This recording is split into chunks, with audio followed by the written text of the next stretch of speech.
ఇంతకు ముందు వీడియోలో మనం కణ శ్వాసక్రియ అంటే ఏమిటి? కణ శ్వాసక్రియ కణంలో ఎక్కడ జరుగుతుంది?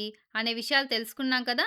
ఈ వీడియోలో మనం కణ శ్వాసక్రియలో ఉత్పత్తి అయ్యేటువంటి శక్తి కణంలో ఎక్కడ ఉంటుందో, ఆ శక్తి ఏ రూపంలో నిల్వ ఉంటుందో వివరంగా తెలుసుకుందాం. సరే, మనం మొదట కణ శ్వాసక్రియ అంటే ఏమిటో ఒకసారి గుర్తు చేసుకుందాం. మనం తిన్న ఆహారం నుండి అంటే గ్లూకోజ్ నుండి శక్తిని పొందే ప్రక్రియ. ఈ ప్రక్రియలో గ్లూకోజ్ అనేక రసాయన చర్యల ద్వారా విచ్ఛిన్నం చేయబడి శక్తి విడుదలవుతుంది. ఈ మొత్తం ప్రక్రియ కణం లోపల జరుగుతుంది. అలా అని కణంలోని ఒకే భాగంలో కాదు, ఇందులోని కొన్ని రసాయన చర్యలు కణంలోని ఒక భాగంలోనూ, మరికొన్ని రసాయన చర్యలు కణంలోని మరొక భాగంలోనూ జరుగుతాయి. మనం ఇంతకు ముందు వీడియోలో గ్లూకోజ్ విచ్ఛిన్నమయ్యే దశల గురించి తెలుసుకున్నాం కదా! గ్లూకోజ్ 2 దశలలో ఆక్సీకరింపబడుతుంది. మొదటి దశలో గ్లూకోజ్ 2 పైరువేట్ లేదా పైరువిక్ ఆమ్ల అణువులుగా విడగొట్టబడుతుంది. దీనిని మనం గ్లైకాలిసిస్ అని అంటాము. ఈ చర్యలో విడుదలయ్యేటువంటి శక్తి చాలా తక్కువగా ఉంటుంది. ఈ మొదటి దశ వాయు సహిత శ్వాసక్రియలో అయినా లేదా అవాయు శ్వాసక్రియలో అయినా ఒకేలాగా ఉంటుంది. ఇంకా రెండవ దశలో ఆక్సిజన్ లభ్యమైనట్లయితే పైరువేట్ లేదా పైరువిక్ ఆమ్లం కార్బన్ డయాక్సైడ్ మరియు నీరుగా ఆక్సీకరింపబడుతుంది.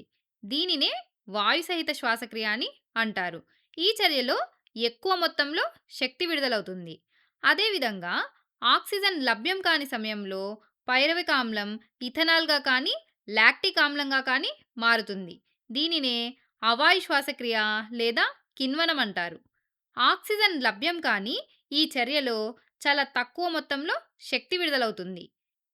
ఈ శక్తి వాయు సహిత శ్వాసక్రియలో విడుదలయ్యే శక్తిలో పదవ వంతు మాత్రమే. అలాగే మనం ఈ చర్యలన్నీ కణంలో ఎక్కడ జరుగుతాయో కూడా తెలుసుకున్నాం కదా! ఆక్సిజన్ అవసరం లేకుండా జరిగే చర్యలు అంటే గ్లైకాలసిస్, అవాయు శ్వాసక్రియ కణ ద్రవ్యంలో జరుగుతాయి. అదే ఆక్సిజన్ సమక్షంలో జరిగే చర్యలు అంటే వాయు సహిత శ్వాసక్రియ మైటోకాండ్రియాలో జరుగుతాయి. ఉదాహరణకు కేంద్రక పూర్వ జీవులైన బ్యాక్టీరియాలలో జరిగే కణ శ్వాసక్రియ కణ ద్రవ్యంలో జరుగుతుంది. ఎందుకంటే బ్యాక్టీరియాలలో అవాయు శ్వాసక్రియ జరుగుతుంది కాబట్టి. అదే నిజకేంద్రక జీవులలో జరిగే కణ శ్వాసక్రియ కొంత భాగం కణద్రవ్యంలోనూ, మరికొంత భాగం మైటోకాండ్రియాలోనూ జరుగుతుంది. ఎందుకంటే నిజకేంద్రక జీవులలో వాయు సహిత శ్వాసక్రియ జరుగుతుంది కాబట్టి. ఇక్కడ కొంత భాగం కణద్రవ్యంలోనూ, మరికొంత భాగం మైటోకాండ్రియాలోనూ అంటే వాయు సహిత శ్వాసక్రియలో గ్లూకోజ్ విచ్ఛిన్నమయ్యే 2 దశల్లో మొదటి దశ అయిన గ్లైకాలిసిస్ కణద్రవ్యంలో జరిగితే, ఆక్సిజన్ ఉపయోగించి పైరువేట్ శక్తిని విడుదల చేసే ప్రక్రియ మైటోకాండ్రియాలో జరుగుతుంది. మనకు తెలుసు కదా!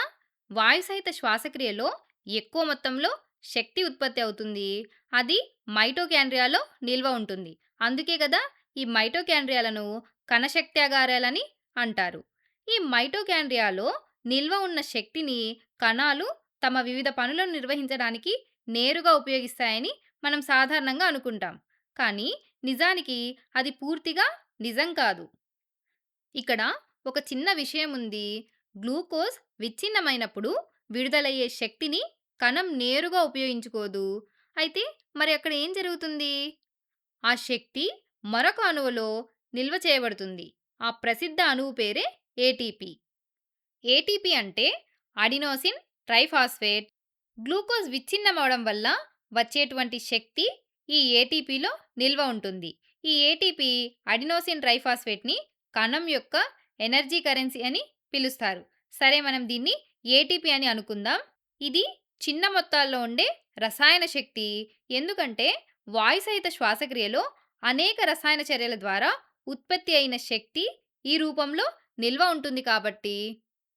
ఈ ప్రతి ఏటీపీ అణువులో దాదాపు 7200 క్యాలరీల శక్తి నిల్వ ఉంటుంది. ఈ శక్తి ఏటీపీలోని ఫాస్ఫేట్ బంధాల రూపంలో ఉంటుంది. ఈ ఫాస్ఫేట్ బంధాలు విడిపోయినప్పుడు మనకు కావలసినటువంటి శక్తి విడుదలవుతుంది. సరే, ఇప్పుడు మనం ఏటీపీ గురించి ఇంకా వివరంగా అర్థం చేసుకుందాం. ఇది గ్లూకోజ్ అణువు. కణాలు ఈ గ్లూకోజ్‌ను విచ్ఛిన్నం చేసి శక్తిని విడుదల చేస్తాయి. కానీ ఆ శక్తిని నేరుగా వాడకుండా కణాలు ఆ శక్తిని ఏటీపీ అనే చిన్న చిన్న ప్యాకెట్లలో నిల్వ చేస్తాయి. అంటే శక్తి గ్లూకోజ్ నుండి ఏటీపీకి బదిలీ అవుతుంది. ఇలా ఎందుకు జరుగుతుందంటే, గ్లూకోజ్ విచ్ఛిన్నమైనప్పుడు ఒకేసారి చాలా ఎక్కువ శక్తి విడుదలవుతుంది కదా! కణాల చిన్న చిన్న పనులకు అంత శక్తి అవసరం లేదు. అందుకే కణాలు ఆ శక్తిని చిన్న చిన్న ప్యాకెట్లుగా అంటే ఏటీపీలుగా మార్చుకుంటాయి. వాటికి ఎప్పుడు శక్తి కావాలన్నా ఒక ఏటీపీని విచ్ఛిన్నం చేసి అవసరమైనంత శక్తిని పొందుతాయి. సరే, మనం దీన్ని ఇంకా బాగా అర్థం చేసుకోవడానికి శక్తిని డబ్బుతో పోల్చుదాం. మనం ఇప్పుడు గ్లూకోజ్‌ని 500 నోట్ అనుకుందాం. ఏటీపీని రూ. 10 నోటు అనుకుందాం. సరే, మీరు పానీపూరినో, చాక్లెట్‌లో కావాలనుకుంటే మీ దగ్గర రూ. 10 నోటు ఉంటే మీరు సులభంగా కొనుక్కోవచ్చు కదా! ఎందుకంటే పానీపూరి బండి అతను 500 నోట్లు వంటి పెద్ద నోట్లు తీసుకోకపోవచ్చు. అదే సమయంలో మీరు ఎక్కువ డబ్బును ఒక చోట నుండి మరొక చోటికి తీసుకువెళ్ళాలంటే పెద్ద నోట్లు ఉండటం సౌకర్యంగా ఉంటుంది. అన్ని రూ. 10 నోట్లే అయితే మీ పర్సు నిండిపోతుంది గదా! ఈ 2 ఉదాహరణలాగానే శక్తిని కణంలో ఒక చోట నుండి మరొక చోటికి రవాణా చేయడానికి గ్లూకోజ్ ఉపయోగపడుతుంది. అంటే పెద్ద నోట్లలాగా. కానీ కణం ఆ శక్తిని వాడుకోవాలంటే మాత్రం అది ఏటీపీ రూపంలోనే ఉండాలి. గ్లూకోజ్ నుండి శక్తిని విడుదల చేయడం అనేది అనేక దశలతో కూడిన ఒక సుదీర్ఘ ప్రక్రియ. దీనికి విరుద్ధంగా ఏటీపీ నుండి శక్తిని పొందడం అనేది కేవలం ఒకే దశలో జరిగిపోతుంది. దీనివల్ల కణానికి అవసరమైనప్పుడు తక్షణమే శక్తి అందుతుంది. ఇక్కడ చూడండి, ఒక గ్లూకోజ్ అణువు నుండి మైటోకాండ్రియాలో జరిగే వాయుసహిత శ్వాసక్రియ ద్వారా 36 ఏటీపీలు వస్తాయి. గ్లైకాలిసిస్ దశలో మరో 2 ఏటీపీలు వస్తాయి. అంటే వాయుసహిత శ్వాసక్రియలో మొత్తం 38 ఏటీపీలు తయారవుతాయి. కానీ అవాయు శ్వాసక్రియలో మాత్రం కేవలం 2 ఏటీపీలు మాత్రమే వస్తాయి. అందుకే మనకెక్కువ శక్తి కావాలంటే మైటోకాండ్రియాలో జరిగే వాయుసహిత శ్వాసక్రియ చాలా ముఖ్యం.